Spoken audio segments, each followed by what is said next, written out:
आम्हाला कळतंय तेव्हापासून सुरू.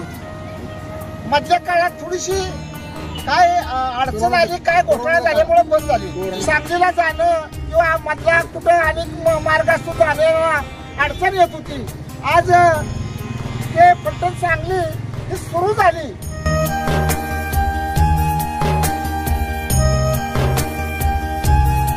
गेली एक 20 वर्ष सामाजिक कार्य काम करत असताना लोकांच्या बरेच असं सांगण्यातून येत होतं की कोरोना लॉकडाऊन झाल्यापासून फलटण सांगली ही गाडी पूर्ववत होती.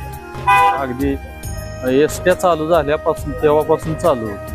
पण कोरोना लॉकडाऊन पासून ह्या रूटवरच्या सगळ्याच गाड्या बंद केल्या होत्या.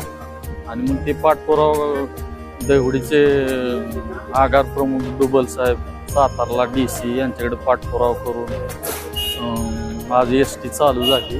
त्याबद्दल खासदार विजयसिंह मोहिते पाटील, रामराजे नाईक निंबाळकर यांनी बरेच सहकार्य करून आज ह्या ST ह्या रूट मार्गे चालू झाल्या. त्याबद्दल आभार. अशाच नवनवीन अपडेटसाठी आमच्या माणदेशी आवाज चॅनलला सबस्क्राईब करा. आमचे व्हिडिओ लाईक आणि शेअर करा. धन्यवाद.